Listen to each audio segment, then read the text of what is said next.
Ամեն, ամեն, ամեն, փառք Աստծուն։ Կարող եք նստել սիրելիներս, Տիրոջ ներկայության մեջ շնորհակալություն մեր փառաբանողներին, հրաշալի է։ Գիտեք, այնքան կարևոր է օծությունը, այնքան կարևոր է, որ երկինքը այցելում է։ Երբ որ երկինքն ու երկիրը հանդիպում են իրար, գիտեք, հրաշքներ են տեղի ունենում։ Աստվածային զորությունը լցնում է մեր կյանքերը։ Թանկագիններս, Հիսուս Քրիստոսը մեր բարի հովիվն է։ Մենք բարի հովիվ ունենք, մենք բարի քահանայապետ ունենք, որը որ իր անձը չխնայեց, իր անձը տվեց մեզ համար, ինքը պատրաստ եղավ ցավերի տեղյակ լինելու, ինքը պատրաստ եղավ չարչարվելու, ինքը պատրաստ եղավ խաչը հանձն առնելու, որպեսզի իր վերքերով մենք բժշկվենք, որպեսզի իր զոհի շնորհիվ մենք հավիտենական կյանք ունենանք, այո, որպեսզի իր խաչի վրա տարած հաղթանակի միջոցով մենք նույնպես մեր կյանքում իր հաղթանակը ունենանք։ Եվ այս ամեն ինչը մեր կյանքի մեջ իրականություն է դառնում, որովհետև Տերը նախ իր անձը տվեց մեզ համար ու նա մեր բարի հովիվն է։ Նա դարձավ մեր քահանայապետը, սիրելիներս։ Գիտեք, այս երկրի վրա, այս կյանքի ընթացքում շատ նեղություններ ու փորձություններ են լինում։ Տերն էլ ասեց, նեղություններով, փորձություններով կմտնենք երկնքի թագավորությունը։ Մենք երբեք չենք կարող այդպիսի վարդագույն ակնոցներով նայել այս երկրի կյանքին, ինչի որտեղ աշխարհը չարության մեջ է։ Աշխարհում տարբեր բաներ են տեղի ունենում, բայց մի բան գիտենք, որ Աստված իր արդարների հետ է։ Աստված իր եկեղեցու հետ է, սիրելիներս։ Որտեղ որ ցավ կա, այնտեղ Տերը բժշկություն է բերում։ Որտեղ որ նեղություն կա, ասում է արդարի նեղությունից ազատողը Տերն է, ամեն, հալելույա։ Այնպես որ մենք Աստծուն ունենք մեր կյանքերի մեջ ու դրանով մենք երջանիկ մարդիկ ենք։ Գիտես, Դավիթ թագավորը օրերից մի օր 23 Սաղմոսում ասում է Տերն է իմ հովիվը, եւ ես կարոտություն չեմ ունենա։ Գիտես, մեկ-մեկ լինում է կյանքումդ անցնում ես կամ շատ շոկ է, ոնց որ այն ամառվա տապին, այո, արևը որ կիզում է։ Լինում է մեկ էլ այնքան ցուրտ է ձմռանը։ Ու ասում ես միջինը չկա, որ մի քիչ սենց լավ լինի, չէ՞։ Լինում է օրինակ, երբ որ շատ ուժեղ տաքացնում է օթորակիչը, չէ՞, շատ շոկ է լինում, բայց երբ որ չի լինում, այնքան ցուրտ է լինում։ Ու գիտես, երբ որ կյանքի մեր իրավիճակներում, հանգամանքներում կամ շատ շոկ է լինում ես սիրելիս, կամ շատ ցուրտ է լինում, ուզում եմ որ միտքդ բերես նորից այսօր, որ մենք բարի հովիվ ունենք։ Տերն իմ բարի հովիվն է, ոչ մի բանի կարոտություն չեմ ունենա, ինչու, որովհետև ասում է նա կանաչ տեղերում հանգստացնում է ինձ եւ հանդարտ ջրերի մոտ տանում է ինձ։ Իմ անձին հանգիստ է տալիս։ Այո, կան տարբեր իրավիճակներ, խնդիրներ, դժվարություններ, որոնցով ասում ենք մեկ անապատ է, մեկ ցուրտ է, բայց Աստված է, որ մեզ տանում է կանաչ տեղեր ու մեր անձին հանգստություն է տալի։ Նա արդարության շավիղներում է առաջնորդում ինձ իր անունի համար։ Գիտես, իմ ու քո կյանքի մեջ Աստված Տերը իր անունի համար բաներ կանի։ Իր անունի համար մեր ոտքերը արդարության շավիղների մեջ կկանգնեցնի։ Իր անունի համար նա մեզ ուրիշ ճանապարհների վրայից կվերցնի ու կդնի իր կյանքի եւ լույսի ճանապարհի մեջ։ Ասում է, թեև գնամ մահվան շուքի ձորում չար բանից չեմ վախենա, որովհետև դու ինձ հետ ես, քո գավազանը ու քո ցուպը նրանք մխիթարում են ինձ։ Տեսեք, ասում է, որ կարող է լինի այդպիսի բան, որ ոչ սпасել ենք, ոչ աղոթել ենք դրա համար, որ դա գա մեր կյանքի մեջ, սիրելիներս, ոչ ինչ որ ակնկալիք ենք ունեցել դրա, ոնց որ մեր ավագ հովիվ Արթուր Սիմոնյանն է, չէ, հայտնի իր խոսքը, որ ասում է կյանք անդաստիրակ մատուցողի պես է, երբեմն մատուցում է այն ինչ որ չենք պատվիրել։ Կյանքում մեկ-մեկ դա էլ է տեղի ունենում, թանկագինս, բայց ուզում եմ այստեղ ասել, թեև մահվան շուքի ձորով էլ գնամ, չար բանից չեմ վախենա, որովհետև դու ինձ հետ ես, Աստված քեզ հետ է, սիրելիս։ Աստված մեզ հետ է,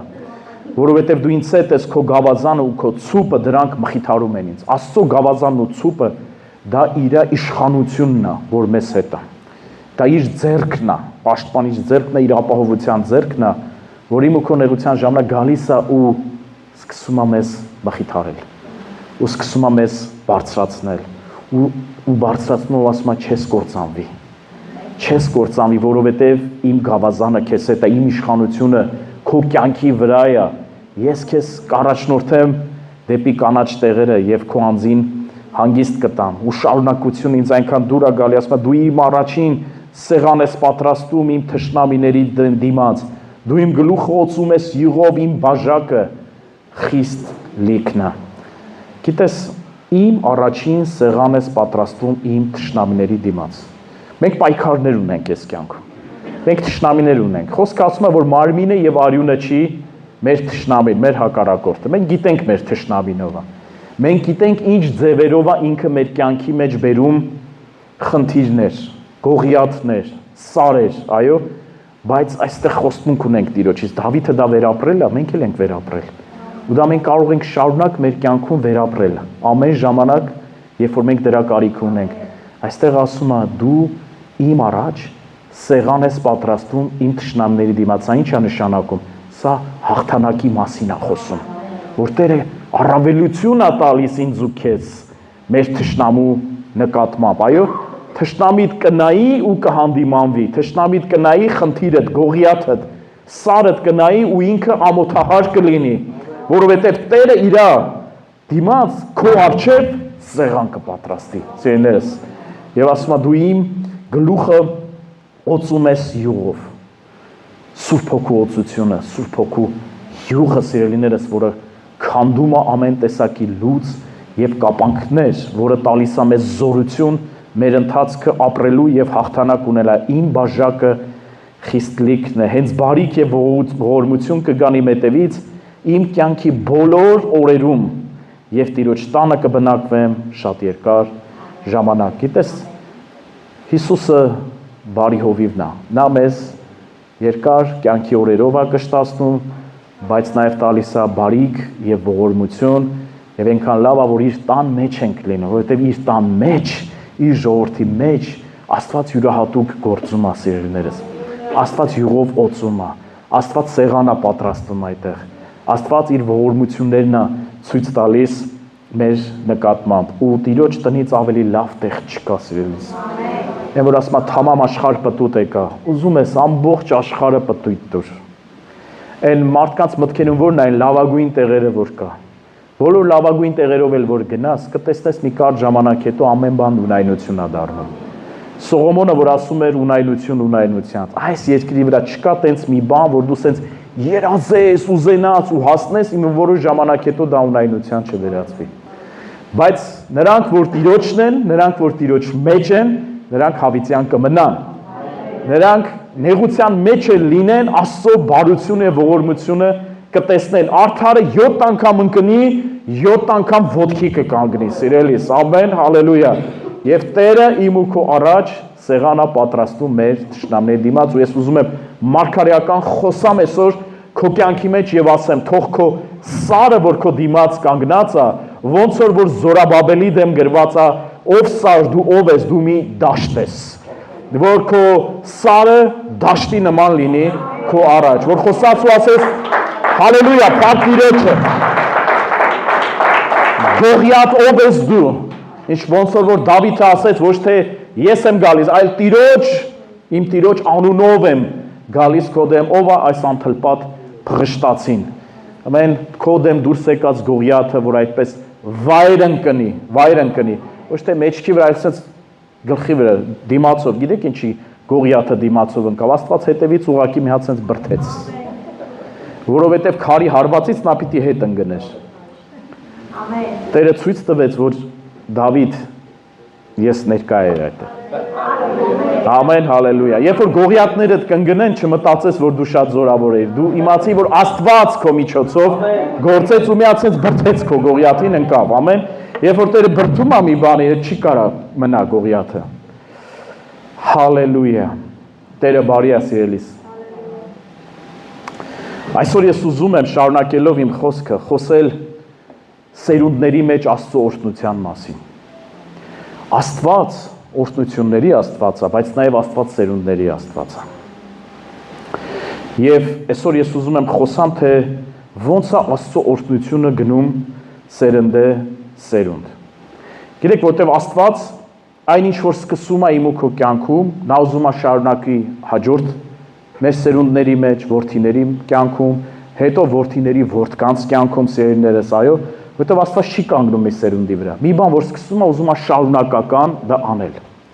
Դուք գիտեք, որ Տերը մեզ հետ ուխտ է կնքել, որը որ կնքվել է Հիսուս Քրիստոսի թանկ արյունով, Աստծո գառան արյունով, եւ դա նոր ուխտն է։ Հին ուխտը կենթանական արյունով կնքվեց, բայց նոր ուխտը Աստծո գառան արյունով, անձամբ Աստծո միածին որդի մեր Տեր ու Փրկիչ Հիսուս Քրիստոսի արյունով, եւ մենք այդ կնիքն է, Հիսուսի արյունը կնիքն է եւ երաշխիքն է նրա, որ մենք Աստծո հետ ուխտի մեջ ենք։ Եվ ուխտը, սիրելիներս, ունի հաջորդականություն, ժառանգորդություն։ Աստված ուզում այն ուխտը, որ մեր կյանքում կա, դա փոխանցվի հաջորդ սերունդին եւ հետո այն մյուս սերնդին։ Այո, եւ գիտեք, այնքան հետաքրքիր մի հատ տեղ է, որ Ելից 3:6-ում Աստված երբ որ գալիս է Մովսեսի կյանքում հայտնվում է, ինչ է ասում, նա ասում է ես եմ քո հոր Աստվածը, Աբրահամի Աստվածը, Իսահակի Աստվածը եւ Հակոբի Աստվածը։ Հետաքրքիր է, չէ՞, շարունակականությունն է ցույց տալիս սերունդների մեջ։ Աբրահամի կյանքում սկսեցի, ես գործեցի նաեւ Իսահակի կյանքում, ես գործեցի Հակոբի կյանքում։ Հիմա քո կյանքում էլ կգործեմ։ Տերը կանչում է, ուզում է, որ շարունակական լինի։ Ես այնքան ուրախանում եմ, որ տեսնում եմ եւ ավակ սերնդի ներկայացուցիչներ, եւ հասուն, եւ երիտասարդների։ Այնքան լավ է այս սերունդների կապը։ Եկեղեցին զորավոր է նաեւ այդ սերունդների կապով, որ կարող են փոքրից մինչեւ մեծ Տիրոջ տանը լինել եւ Աստծուն պաշտել, Տիրոջը ծառայել, որովհետեւ այն քաղաքը, որտեղ այս եկեղեցին դրված է, կարիք ունի այն լույսի եւ Աստծո օրհնության, որ կա եկեղեցու վրա։ Ալավերդի քաղաքը, ամբողջ շրջակայքը Ալավերդու, պիտի դեռ տեսնի Աստծո լույսը, Աստծո օրհնությունը եւ Աստծո փառքը։ Եվ ես ուզում եմ քեզ այսօր քաջալերել եւ ասել, որ դու դրանով մաս եւ բաժին ունես, սիրելիս։ Ձեր սերունդները մաս եւ բաժին ունեն դրա մեջ։ Այս քաղաքը եւ շրջակայքը պիտի զորավոր ձևով տեսնի Աստծո փառքը եւ նրա օրհնությունը։ Հալելույա։ Եւ քանի որ մենք ուխտի մեջ ենք Աստծո հետ, նաեւ կա հավատքի ավանդվելը, նաև կա Աստծո օրհնությունների ժառանգումը։ Այնպես որ այդ ամեն ինչը փոխանցվելով գնում է։ Ու եթե կուզես, այսօր մենք ճանապարհ ենք պատրաստում մեր հաջորդ սերունդների օրհնությունների համար։ Ամեն։ Այսօր միգուցե դու պիոներ ես, այսօր արչևից գնացող ես, այսօր ճանապարհ հարթող ես։ Միգուցե դա նաև նշանակում է, որ քո վրա ավելի շատ հարվածներ են գալի, դու ավելի շատ հարվածներ ես ընդունում։ Գիտես, հետևից գնացողները ավելի պաշտպանված են։ Շատ հարվածներ ես ընդունում քեզ վրա, բայց գիտես մի բան, դու մեծ միսիա ես իրականացնում։ Դու ճանապարհ ես հարթում մեր հետևից եկող ավելի երիտասարդ սերունդի համար, որ գիտես դա ինչ ճանապարհ է, որ նրանք այդ ճանապարհի վրա վայր չեն ընկնի։ Նրանք այդ ճանապարհի վրա չեն սայթաքի։ Հիմա նայեք, այս կողքի ճանապարհը հիմա ասֆալտապատվում է, ճիշտ է։ Այն վիճակում, որ հիմա կա, ինքը շատ քարքարոտ, մի հատ ոտքդ մի քիչ ճիշտ չդնես, կարող է ոտքդ ոլորվի, կարող է ընկնես, այո, դժվար է քայլել այդ ճանապարհով։ Այսօր դուք նման եք այդ ճանապարհով քայլողներին, բայց ուզում եմ ասել, մի կարճ ժամանակ հետո այս ճանապարհը ասֆալտապատված կլինի։ Այս ճանապարհով գնալ գալը այնքան հեշտ կլինի, այնքան հավես կլինի։ Ուզում եմ ասեմ, կգա նաև այն ժամանակը շուտով, որ ձեզանից եկող սերունդը համար դուք մի հատ այնց ճանապարհ պատրաստած կլինեք, որ իրենց համար ավելի հեշտ կլինի, սիրելիներս, ամեն ողջ փառքը լինի Տիրոջը։ Ինչու Աստված ընտրեց Աբրահամին։ Ինչու Աստված ընտրեց Աբրահամին։ Ինքը խոսում է դրա մասին, գիտեք։ Ինքը արտահայտվում է, ինչ որ բան էր տեսել Աբրահամի մեջ, դրա համար իրան ընտրեց եւ իր հետ ուխտ կնքեց։ Եվ սա վկայություն այն բանի, որ Աստված ուզում է, որ սերունդների մեջ շարունակական լինի իր գործը։ Ծննդոց 18:19-ում ասվում է։ Ծննդոց 18:19, որովհետև ես ճանաչեցի նրան, այսինքն Աբրահամին, որ իր որդկանցը եւ իրանից հետո իր տանը կպատվիրի եւ նրանք Աստծո ճանապարհը կպահեն արդարություն եւ իրավունք անելու համար, որպեսի Տիրոջ Աբրահամի վրա, Տերը Աբրահամի վրա բերի, ինչ որ ասել է նրան։ Այսինքն Աբրահամի մեջ մի բան էր տեսել, որ Աբրահամը այնքան կկարևորի Աստծո հետ ուխտը, այնքան կկարևորի Աստծո պատվիրված բաները, Տիրոջ խոսքը, որ ինքը դա կփոխանցի նաև իր որդիներին։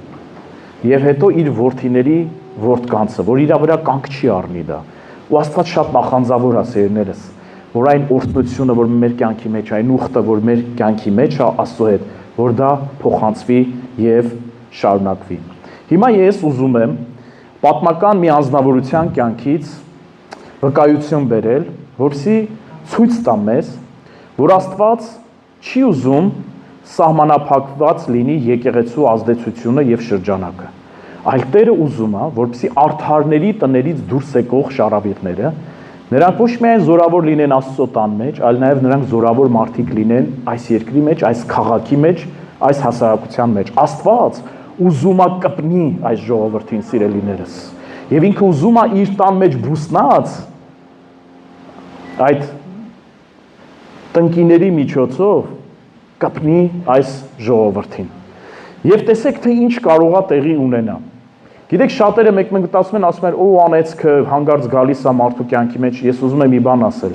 Աստծո օրհնությունը ավելի զորավոր բան է, քան որևէ մի անեցք։ Այնքան կարևոր է, որ մենք մեր կյանքի մեջ իսկապես հավատք ունենանք Աստծո օրհնության նկատմամբ։ Ասում է Տիրոջ ողորմությունը մինչև 1000 ազգա գնում, սիրելիներս։ Հիմա ուրեմն 18-րդ դարում Միացյալ Նահանգներում սկսվել էր երկրորդ մեծ արթնության ալիքը, եւ այդ ժամանակ Միացյալ Նահանգներում գործում էր մի հովիվ Ջոնաթան Էդվարդս անունով, որ այն ժամանակ ամենախոշոր եկեղեցիներից մեկի հովիվն էր, հրաշալի աստվածաբան, հրաշալի քարոզիչ, նրա քարոզները մինչև հիմա պահպանվել են։ Դրանցից մեկը մարդիկ բարկացած Աստծո ձեռքերում, այսպիսի մի բան է, բայց իրականում դա ապաշխարության տանող քարոզ է, էլի վախացնելու քարոզ չի։ Աստծո ձեռքերը վախենալու չի, սիրելիներս, Աստծո ձեռքերը բարի ձեռքեր են, բարի ձեռքեր են։ Աստված բարկացած է մեղքի վրա, բայց Աստված շատ սիրում է մեղավորին։ Ամեն ինչ որ Աստված անում է, նա անում է մեղավորի փրկության համար, ոչ թե նրան դատապարտելու համար։ Դրա համար ավելի լավ անկնես Աստծո ձեռքերի մեջ, քան մարդու ձեռքի մեջ։ Մարդը անխնա կարող է լինի, բայց Աստված այնքան ողորմած է, սիրելիս։ Աստված շատ ողորմած է ու բարի է։ Եվ ահա Ջոնաթան Էդվարդսը իր կնոջ Սարայի հետ միասին դրանք ունենում են 11 զավակ, մեծացնում են աստվածապաշտության եւ հավատքի մեջ իրանց զավակներին։ Հասկանալի է, որ կնոջ դերը շատ մեծ է լինում իր երեխաների դաստիարակության հարցում ու Նյու Յորքի սոցիոլոգները, վիճակագիրները ուսումնասիրել են Ջոնաթան Էդվարդսի սերունդների կյանքը մինչև 20-րդ դարի սկիզբը։ Այսինքն, սկսած 1700-ական թվականներից մինչև 1900-ական թվականների վերջը նայել են իրենց այդ 11 զավակներից հետո ծնված, այն որդիների որդկանց, այն թոռների որդկանց հետո, ինչ է տեղի ունեցել այդ սերունդների կյանքում։ Ես հիմա բաներ կա կթվարկեմ, բայց ամենավերջում կնշեմ գլխավորը, որը որ առանձնացնում է։ Ուրեմն մինչև 1900-ականների վերջը, չէ, մինչև 1900-ական թիվը։ Ուրեմն Ջոնաթան Էդվարդսի սերունդների թիվը եղել է 1394 մարդ, որոնցից 1295-ը եղել են քոլեջների շրջանավարտներ, 13-ը եղել են ամերիկյան հայտնի քոլեջների համալսարանների ռեկտորներ, 65-ը բարձրագույն դպրոցների համալսարանների դասախոսներ։ Դուք ուղղակի լսեք։ Ես խոսում եմ աստվածապաշտ մարդկանց սերունդների մասին եմ ես հիմա խոսում։ 100-ը եղել են հոգևոր ծառայողներ եւ աստվածաբաններ, 75-ը եղել են Միացյալ Նահանգների բանակի եւ նավատորմի ծառայողներ, սպաներ, 60-ը եղել են հայտնի գրողներ, 100-ը եղել են շատ ազդեցիկ իրավաբաններ, 30-ը դատավորներ, 80-ը եղել են Միացյալ Նահանգների բարձրագույն պաշտոնատար անձիկ, որոնցից մեկը փոխնախագահ, մի քանիսը նախարարներ Միացյալ Նահանգների, 3-ը եղել են Միացյալ Նահանգների կոնգրեսի անդամներ, կոնգրեսականներ, եւ մի տվյալ էլ ասում են, որ մինչև 1900 թվականը Միացյալ Նահանգներում չի եղել քիչ թե շատ խոշոր ձեռնարկություն, որի ղեկավար կազմի մեջ չլինեին Ջոնաթան եւ Սարա Էդվարդսների սերունդներից որևէ մեկը։ Եվ հիմա ես ոնց որ խոստացա սկզբում, ես ասելու եմ գլխավորը այս ամբողջ պատմության մեջ։ Ուրեմն գիտնականները պարզել են, որ բոլոր այս մարդիկ եղել են աստվածապաշտ հավատացյալ քրիստոնյաներ։ Այսինքն նրանք ոչ թե պարզապես ինչ որ հասարակության մեջ կայացած, ազդեցություն ունեցող մարդիկ են եղել։ Ամենակարևորը նրանք Աստծո մարդիկ են եղել։ Ամենակարևորը նրանք քրիստոնյա հավատացյալ մարդիկ են եղել։ Սիրելիներս, ես այստեղ խոսում եմ եկեղեցու մասին, որը ունի պատերից ներս կյանք, եւ եկեղեցին, որը ունի պատերից դուրս ծառայություն եւ ազդեցություն։ Ուզում եմ, որ այսօր դուք տեսնեք, որ դուք եւ ձեր զավակները եւ ձեր զավակների զավակները այս հասարակության մեջ, այս քաղաքում եւ ընդհանրապես այս ազգի մեջ կարող են լինել մարդիկ եւ Աստված կանչում է, որպեսզի մենք լինենք այս հասարակության մեջ աղ եւ լույս, լինենք կայացած, ազդեցություն ունեցող հեղինակավոր մարդիկ, խոսք ասող մարդիկ։ Գիտես, խոսք ասում է ինչպես որ մենք մեզ կտեսնենք, այդպես էլ կլինի։ Ես այնպես կուզենամ, որ Ալավերդիում հենց այստեղ այս խոսքը, որ ես խոսում եմ, ամեն մեկի ներսում այսպես մի հատ լայնանա, ձեր տեսողությունը մեծանա, որ դուք տեսնեք Աստծո գործը, որ մեծ Աստված է եւ մեծ Աստված մեծ գործ է անում նաեւ այս ազգի մեջ։ Եվ դուք էլ պատասխանատվություն ունեք այս քաղաքի եւ նրա շրջակայքի համար։ Եվ Աստված ուզում է ձեզ ու ձեր սերունդներին զորացնի, բարձրացնի, լայնացնի, որ նրանք առաջինը իր առջև կանգնող մարդիկ լինեն, իր անունը ճանաչող եւ երկրորդը ավետարանի ազդեցությունը բերող մարդիկ լինեն։ Դա մենք չենք անում միայն, երբ որ եկեղեցու ներսում ենք ծառայում, մենք այստեղ զորանում ենք, որպեսզի կարողանանք մեր ծառայությունը նաեւ բերենք ժողովրդի մեջ, ազգի մեջ։ Եվ ես քեզ մի բան ասեմ, երբ որ դու կամ քո սերունդները ինչ որ մի մասնագիտության մեջ, ինչ որ մի գործի մեջ, երբ որ դու հաջողվում ես, երբ որ դու կայացած մարդ ես լինում, երբ որ դու ազդեցիկ ես լինում, դրանով դու Աստծո թագավորությունն ես նաև կարողանում կառուցել ու լայնացնել։ Սա հրաշալի պատմություն է աստվածապաշտ մարդկանց եւ նրանց դաստիարակած զավակների։ Սրանով ուզում եմ ցույց տամ, սիրելիս, հավատք ունեցիր, որ այն ինչ որ Աստված քո կյանքում սկսել է, դա պիտի ձնագնդի նման, այսպես աճի, փոխանցվի հաջորդ սերունդներին եւ Աստված ինչ որ Ալավերդիի մեջ սկսել է, նա անպայման փառավորելու է իր գործը։ Ամեն։ Հիմա ի՞նչ է Աստծո օրհնությունը։ Ամենահաճախակի օգտագործվող բառն է մեր քրիստոնեական շրջանակներում։ Համաձայն եք ինձ հետ։ Ամեն ողջունելուց ասում ենք Տերը օրհնի, ամեն հրաժեշտ տալուց ասում ենք Տերը օրհնի, ու մենք գիտենք, որ Աստծո օրհնությունը մի խոսքով ասած շատ լավ բան է։ Այդ մի բանը հաստատ գիտենք, շատ լավ բան է Տիրոջ օրհնությունը։ Հիմա եկեք մի քիչ նայենք որն է օրհնված մարդը։ Ես ուզում եմ հիմա մի հատ հոգևոր կողմը տամ, որ մենք հասկանանք։ Նախ եւ առաջ, այն որ ասում են Աստծո օրհնված մարդը, դա այն մարդն է, որ իր կյանքում ունի Քրիստոս Հիսուսին, ով որ ունի Աստծո ներկայությունը իր կյանքում, ով որ փրկված է եւ ունի հավիտենական կյանք։ Սա օրհնված մարդն է։ Սա օրհնություն ժառանգած մարդն է, սիրելիս։ Եվ շատ մեծ օրհնություն է նաև, երբ որ մեր զավակները նույնպես Աստծո տան մեջ տնկված են լինում։ Սա օրհնությունն է, թանկագիններս։ Եվ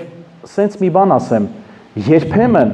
հավատացյալները սենց մի քիչ որոգայթի մեջ են ընկնում, երբ որ նայում են աշխարհիկ, երբեմն ամբարիշտ, երբեմն անաստված մարդկանց ու նայում են իրենց նյութական հաջողությանը ու ասում են ինչ օրհնված մարդ է, նայելով մենակ նյութական վիճակին։ Սիրելիներս, մենք պիտի տենց որոգայթի մեջ չընկնենք։ Նյութական վիճակը դեռ ցուցանիշ չի օրհնված լինելու։ Եթե մարդը շատ ինչքի տեր է, բայց Աստծո ներկայությունը չունի իր կյանքում, մենք չենք կարող կոչել նրան օրհնված մարդ։ Բա ինչ կարող ենք կոչել, ուղղակի կարող ենք ասել շատ ֆինանս ունի, շատ ունեցվածքի տեր մարդ է։ Թե դա հիմա իրան ուր կտանի, դրան ինչ օգուտ կունենա իր համար, դա թող ինքը մտածի։ Բայց օրհնված մարդը նա է, ով Հիսուս Քրիստոսին ունի իր կյանքում։ Դու օրհնված մարդ ես, սիրելիս, որ Տերը քո կյանքում կա։ Ամեն, հալելույա։ Երկրորդը, հիմա ես ուզում եմ մի քանի նշանակություն նայենք Աստվածաշնչի այն բառին, որը որ մեր Աստվածաշնչերում նշվում է որպես օրհնություն։ Դա եբրայերեն բրահա բառն է, ոչ թե բրահմա, ուշադիր, այլ բրահա,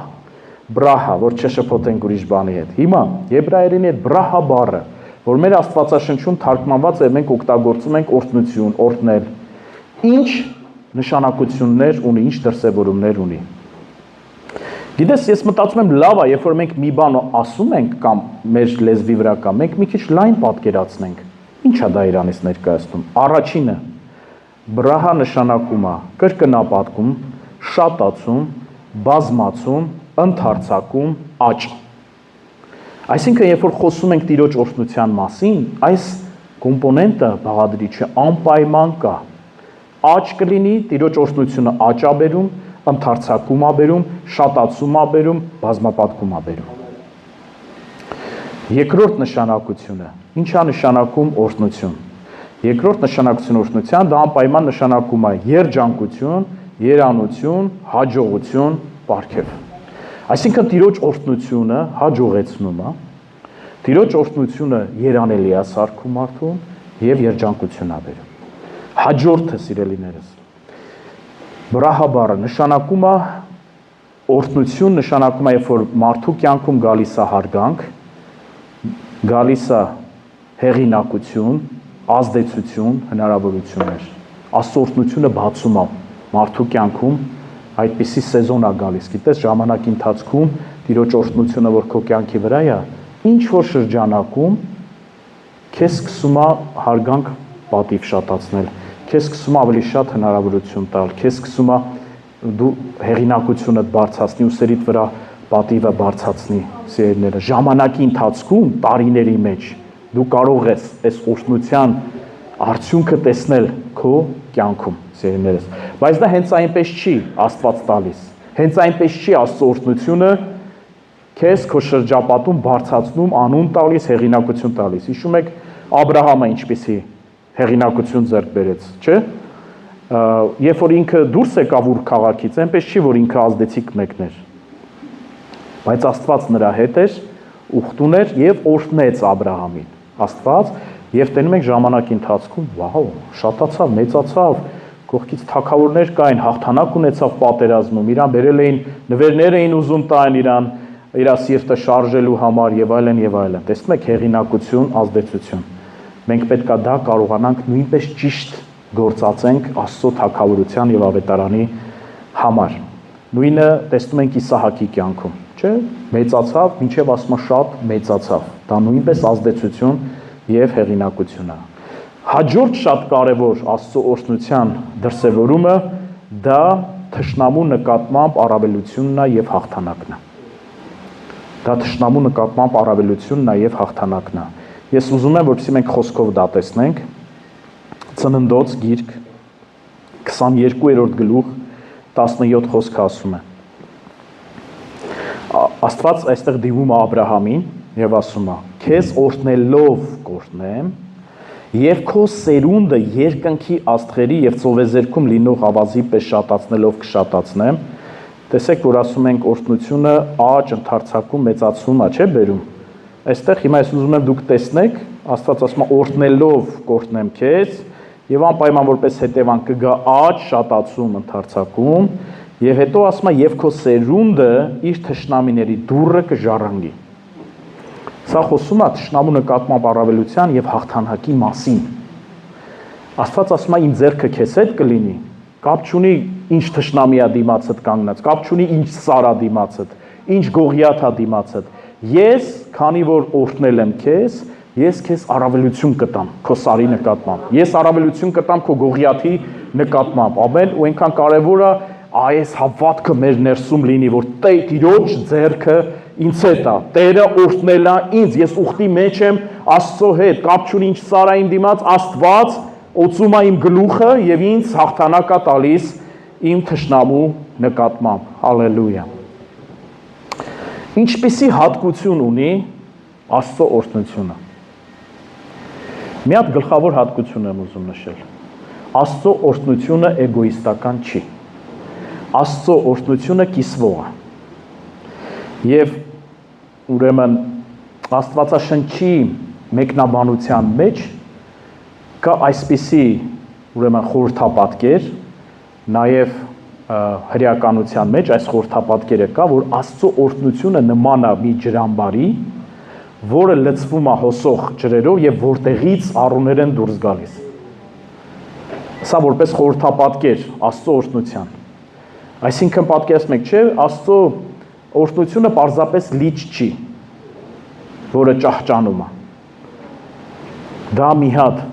եթե անգամ լճի պես, ապա անպայման այնտեղ լցվող առուներ կան եւ նրանից դուրս եկող գետեր կան։ Եվ նույնը հիմա մեր կյանքում Աստծո օրհնությունը, որ Տերը օրհնում է մեզ, գալիս է մեր կյանքի մեջ, այդ այնքան կարևոր է, որ մենք հասկանանք, որ դա էգոիստական չի։ Չէ, այսօր մեր եղբայրը Դանիելը լավ խոսում էր նվիրատվության մասին 10-րդի, չէ, երբ որ Տերը ուժը շատացնում է, կարողությունը շատացնում է, օրհնություն է տալիս քո ձեր, իմացի, որ դա բաշխվելու, կիսվելու հատկություն ունի։ Սա բնավորություն է նաև, որ Աստված մեր մեջ ձևավորում է, եւ դա չի բերում նրան, որ քո մոտ քչանում է։ Դա բերում է նրան, որ լցվում է քո մոտ անընդհատ։ Եթե դուրս չգա, ինքը կմնա եւ կճահճանա, կլճանա, այսպես ասած։ Բայց որ դուրս է գալիս, հոսող ջրերի մեջ միշտ հարմություն կա, միշտ պարզություն կա։ Ամեն։ Այդ օրհնությունը շարունակում է անընդհատ ակտիվ լինել իմ ու քո կյանքում, որտեղ Աստված էլ տվող է։ Ամեն, դա իր բնավորությունն է։ Եվ Աստված էլ ուզում է, որ մենք իր ձեռքի մեջ անոթներ լինենք, որ այն գործը, որ մեր կյանքում ինքը արել է, այն ինչով ինքը մեզ լցրել է, որ ինքը կարողանա մեզ գործածի ուրիշների կյանքի համար։ Սա էլ է, գիտես, որ դու էգոիստական չես լինում։ Դու թույլ ես տալիս, որ Աստված քեզ գործածի ուրիշների կյանքում։ Սիրելիս, դու չգիտես ինչ ձևով Աստված կարա քեզ գործածի։ Աստված կարա նույնիսկ քո կյանքի ինչ-որ մի հատ անցած ցավը, մի հատ նեղությունը, որը որ դու անցել ես, անենց օգտագործի եւ ուրիշի կյանքում մխիթարություն բերի, Աստծո սերը ու քաղցրությունը բերի, որ դու էլ կարող ես զարմանալ եւ ասես, Տեր, դու ինձ գործածում ես այս մարդկանց կյանքում, ու Տերը կասի, այո, ես քեզ գործածում եմ, ես գործում եմ քո միջոցով։ Կարող է ինչ-որ Աստծոց իմաստության եւ հանճարի դրսևորում կա քո կյանքում։ Գիտես, եթե դու Տիրոջ ձեռքերում անոթ ես, Տերը քեզ կգործածի, որ ուրիշներին դա օրհնություն լինի, եկեղեցու համար օրհնություն լինի։ Եվ ամեն մեկը ինչ պարգևով, որ Աստծուց լցված է, ինչ օրհնություններ որ ունի իր կյանքում, Աստված ուզում է որպես պատվի անոթներ ինքը մեզ գործածի։ Մեզանից ինչա պետք, Եսայա պետք ասենք, ահա ես Տեր։ Ահա ես Տեր։ Ես չեմ ուզում մենակ ինքս օրհնված լինեմ, ես ուզում եմ իմ սերունդներ օրհնված լինեն, ես ուզում եմ եկեղեցին օրհնված լինի։ Ես ուզում եմ իմ քաղաքի ժողովուրդը ինձանով օրհնված լինի։ Ամեն, հալելույա։ Դրա համար թանկագիններս, երբ որ մենք ասում ենք Տերը օրհնի քեզ, դա պարզապես ողջույնի եւ հրաժեշտի հարմար ձևակերպում չի։ Մենք պետք է գիտակցենք, որ մարդու կյանքի մեջ կանչում ենք Տիրոջ օրհնությունը, մենք կանչում ենք Աստծո ողորմությունը, շնորհքը, օգնությունը, նրա բարիքները, ամեն կանչում ենք Տիրոջ հաղթանակը նրա կյանքում։ Հիմա կասես լավ է թե վատ է որ ասում ենք, շատ լավ է որ ասում ենք։ Այդ հավատքով ասենք։ Ամեն, հալելույա։ Ու այդ հավատքով էլ ընդունենք, երբ որ մեր կյանքում են խոսում Տիրոջ օրհնությունը։ Հալելույա։ Նայեք, սիրելիներս, ես ուզում եմ հիմա մի բանի մասին խոսել։ Իսահակի կյանքում։ Դուք հիշում եք այդ պատմությունը, ես հիմա չեմ կարդա։ Այն քաղաքը, որտեղ ինքը ապրում էր, երաշտ եղավ, դժվար պայմաններ էր, ջուր չկա, ոչ մեկ չի ցանում, ոչ մեկ չի հնձում։ Պատրաստվել են շատ վատ ժամանակների այդ քաղաքում։ Իսահակը մտածում էր Եգիպտոս գնալու մասին։ Եվ Տերը խոսում է նրա հետ եւ ասում է Իսահակ չգնաս Եգիպտոս։ Ես ցույց եմ տալու իմ փառքը քո կյանքում։ Ես իմ օրհնությունը քո կյանքում հայտնի կդարձնեմ։ Մնա այստեղ, մի նայի որ ջուր չկա, երաշտա, ցանիր եւ ես քո հետ կլինեմ։ Եվ Իսահակը հավատում է, հավատքը շատ կարևոր է, ասինքն Աստծո հետ հարաբերվելու մեր լեզուն հավատքն է։ Ասում է երկմիտ մարդը թող չմտածի, որ մի բան կառնի Աստծոց, Հակոբոս առաքյալն է ասում։ Բայց եթե հավատքով ես գործում, Աստված պատրաստ է իր փառքը դրսևորի։ Եվ Իսահակը ցանեց, ասում այդ տարի, եւ 100-ի չափ հնձեց, եւ մեծացավ, շատ մեծացավ, մինչեւ որ շատ մեծացավ։ Ու գիտես, հեղինակություն ձեռք բերեց, ազդեցություն, հնարավորություններ։ Հիմա ես ինձ ճիշտ հասկացեք, ես չեմ ասում, որ մենք բոլորս միլիոնատերեր ենք դառնալու, դրա մասին չեմ խոսում։ Ես խոսում եմ դրա մասին, որ Աստծո օրհնությունը, որ մեր կյանքի մեջ գալիս է, մեր կյանքում ավելին է։ Մեր կյանքում ավելի հնարավորություն է բացում։ Մեզ ավելի հեղինակավոր եւ ավելի ազդեցիկ կարող է դարձնել, սիրելիներս։ Ամեն, հալելույա։ Եվ դա քեզ համար կարա լրացուցիչ դռներ բացի Տիրոջը ծառայելու համար։ Հիմա, սիրելիներ, ես ուզում եմ մի երկու պայմաններ նայենք, Տիրոջ օրհնությունները, երբ որ մենք ժառանգում ենք, Աստված ինչ է ուզում, որ մեր կյանքում լինի, մենք ոնց վերաբերվենք այդ ամեն ինչին։ Քեզ հետաքրքիր է իմանալ։ Առաջին բանը, որ մեզ պետք է Աստծո օրհնությունը ժառանգելու ու դրա մեջ մնալու համար, դա խոնար սիրտն է Աստծո առաջ եւ գոհացող սիրտն է։ Այնքան կարևոր է մեզ, որ մենք երբեք չմոռանանք Աստծո ձեռքը, Աստծո բարությունը ինչ արեց մեր կյանքում։ Ամեն։ Մի մոռացիր Տիրոջ բարիքն, որ ինքն է դա արել։ Գոհացող սիրտ ունեցիր Աստծոց։ Ամեն ինչի համար, ամեն մի օրհնության, ինչ որ Տերը արել է, անում է, գոհացիր Աստծոց։ Եվ ամենակարևորը, խոնարհությամբ վարվենք Տիրոջ առջև, որտեղ մեր քահանայապետը, պատկերացնում եք, որ ամբողջ իշխանության եւ զորության տիրակալն է, Հիսուսը։ Ինքը իր մասին վկայում է, ասում է, ես հեզ եմ եւ սրտով խոնար։ Միշտ իմացի սիրելիս, Աստված մեզանից չի պահանջում մի բան, որ ինքը դրա մեջ կատարյալ չի։ Երբ որ մեզ ասում է խոնար եղիր, Հիսուսը կատարյալ է խոնարհության մեջ։ Բայց դրանով հանդերձ նրան է պատկանում ողջ իշխանությունը երկնքում եւ երկրի վրա։ Պատկերացնում ես։ Մարդուն մի քիչ այսքան իշխանություն է գալիս իր կյանքում, մեկ էլ սկսում է մարմինը գլուխ բարձրացնել, մեկ էլ սկսում է երևակայությունը շարժվել, մեկ էլ արդեն ինքը պատկերացնում է իրան, որ ինքը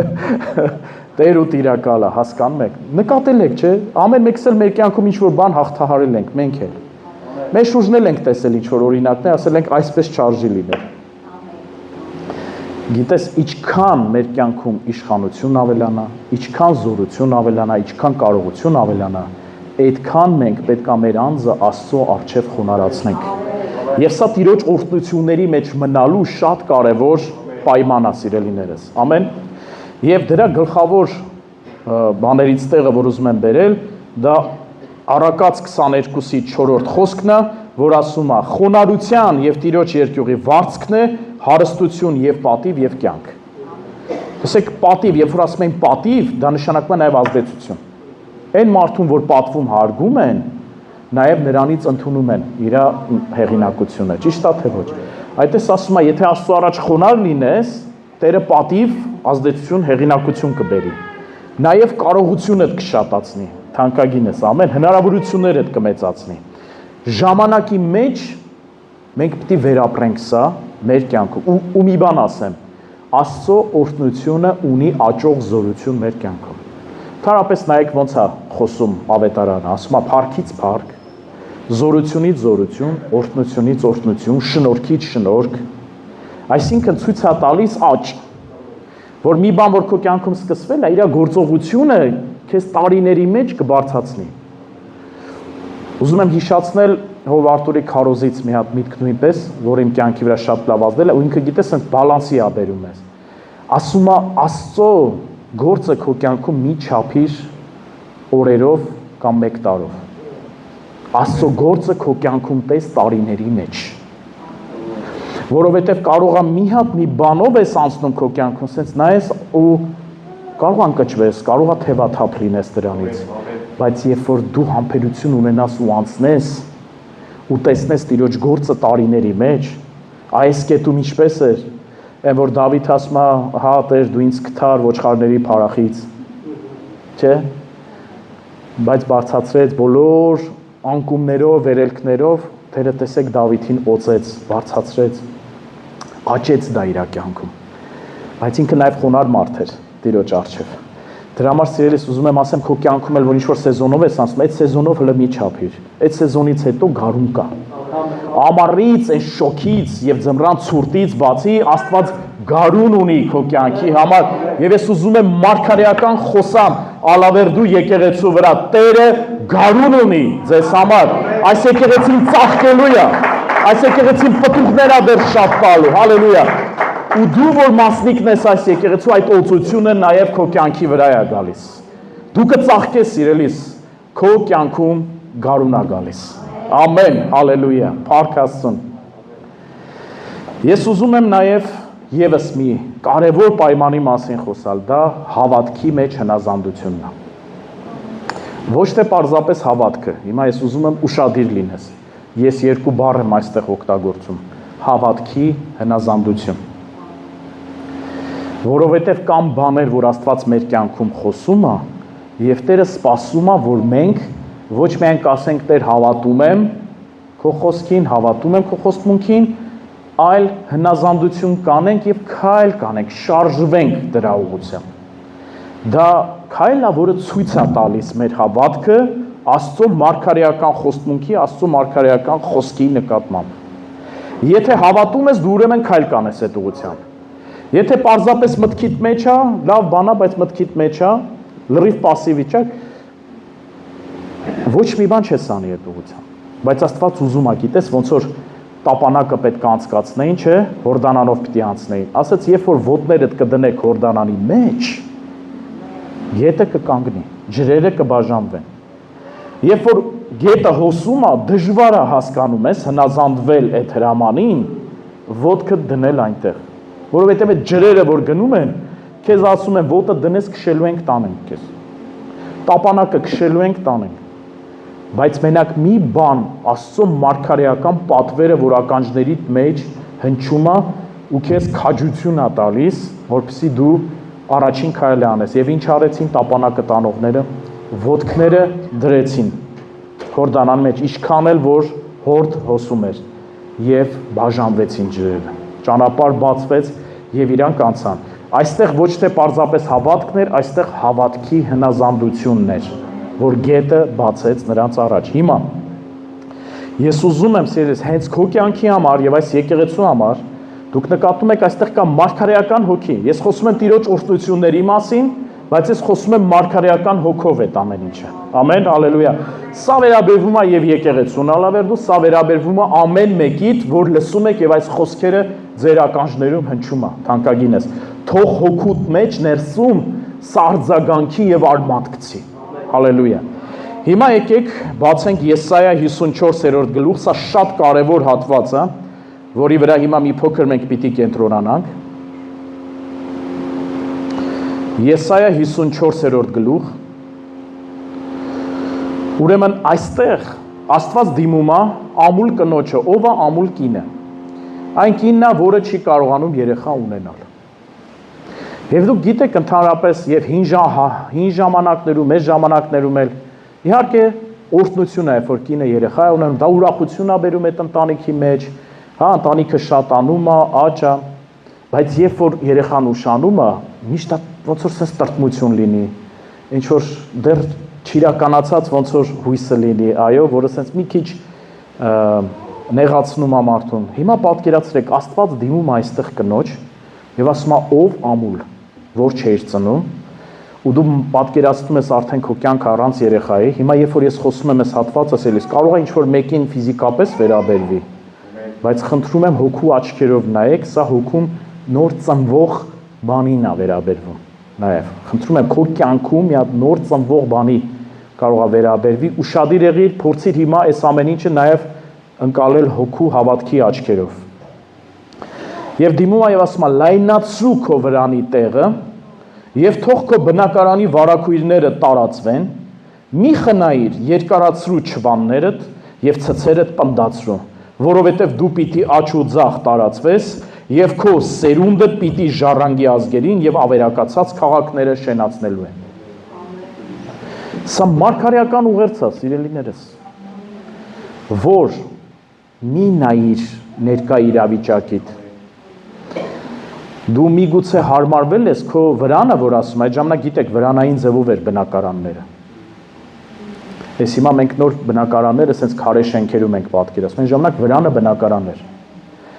Ասма դու քանի որ երեխա չես ունենում, արդեն հարմարվել ես այդ փոքր բնակարանիդ, փոքր չափսերին եւ չես էլ մտածում, որ պետքա մի հատ քայլ անես ընդարձակվելու ուղղությամբ։ Բայց ես հիմա այցելել եմ քեզ եւ ես քեզ ուզում եմ աչքերդ բացեմ, ես ուզում եմ տեսողություն տամ, ես այսօր ուզում եմ հավատ դնեմ սրտիդ մեջ, սա Տիրոջ հոգին է քեզ ասում։ Եվ ով եկեղեցի, Տերն է եկեղեցու գլուխը, նա խոսք է ասում։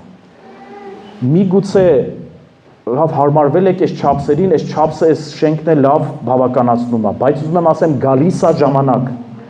գարնան ժամանակ է գալիս, ծաղկելու ժամանակ է գալիս, աճելու եւ ընդարձակվելու ժամանակ է գալիս ալավերդու եկեղեցու համար։ Դուք հետո մտածելու եք ոնց պիտի անեք երկրորդ հավաքույթը, որ այստեղ մարդկանց տեղավորեք։ Բարի է այդ խնդիրները, սին ավելի լավ այդ խնդիրների մասին մտածեք։ Ամեն, հալելույա։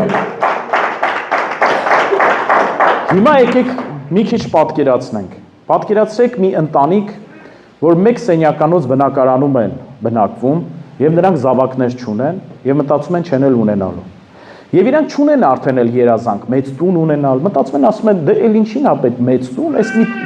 մի սենյականոց բնակարանում էլ մարդուկի նորմալ, ապրում ենք, մեզ բավականացնում է։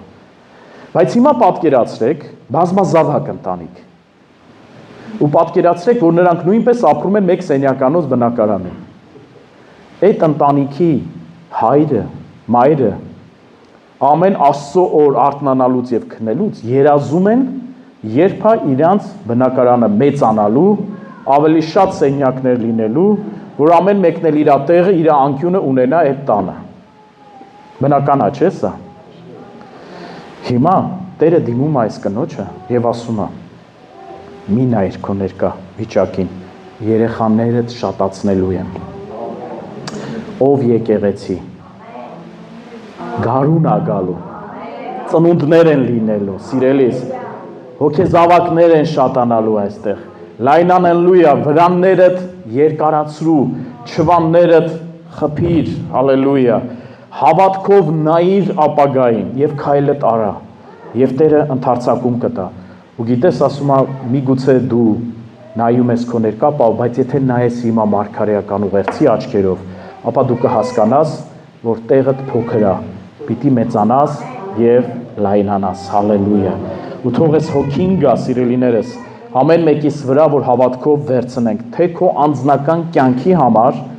քո կյանքի վրանների համար, քո բնակարանի համար, քո ծառայության համար, քո աշխատանքի համար, քո սերունդների համար, որ լայնանաս եւ ընդարձակվես եւ աճես, որովհետեւ Տերը օրհնել է քո կյանքը Քրիստոս Հիսուսի մեջ։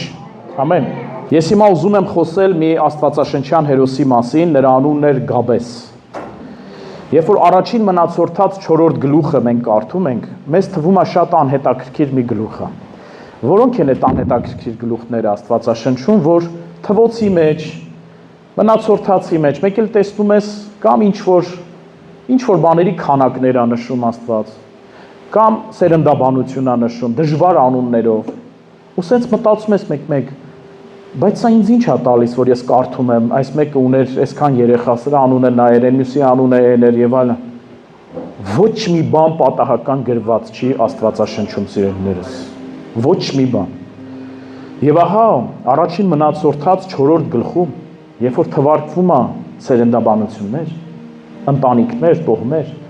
հանկարծ Աստված մի անձնավորության վրա կանգ է առնում եւ մի քիչ փագագծերը բացում է։ Եվ ես ուզում եմ այսօր մենք կարդանք, վերցնենք ու դա աղոթքի մեջ հռչակենք Տիրոջը։ 4-րդ գլուխ առաջին մնացորդած 9-րդ խոսքից։ Եվ Գաբեսը փառավոր էր իր եղբայրներից, եւ նրա մայրը նրա անունը Գաբես դրեց, ասելով թե ցավով ծնեցի։ Պատկերացնում եք, անվանման մեջ ցավ բառը կար, Գաբես որ ասում էին,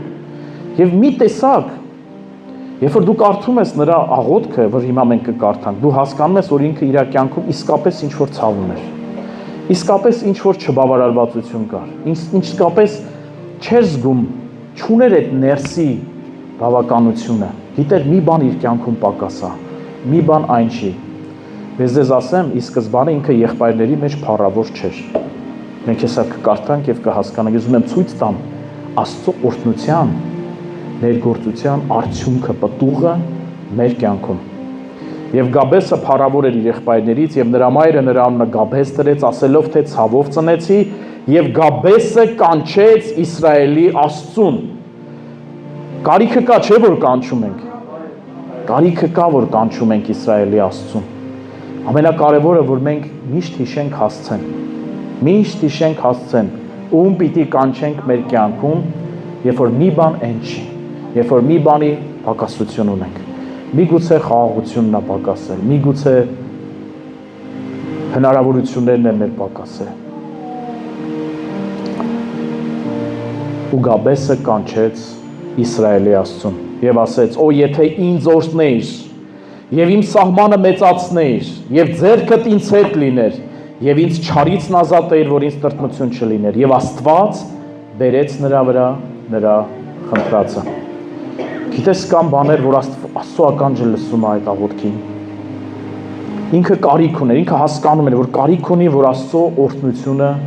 իր հետ լինի։ Ինքը հասկանում էր, որ իր սահմանները նեղ է, ինքը ասում է. «Տեր, լայնացրու, մեծացրու իմ սահմանները»։ Ասում է. «Տեր, ձեռքը թող ինձ հետ լինի։ Տեր, ազատիր ինձ չար բանից, որ ինձ տրտմություն չլինի»։ Ու ինձ այնքան դուր է գալիս այս վերջին պահը, որ ասում է Աստված բերեց նրա վրա նրա խնդրածը։ Եկեք ոտքի կանգնենք Տիրոջ առջև։ Հալելույա։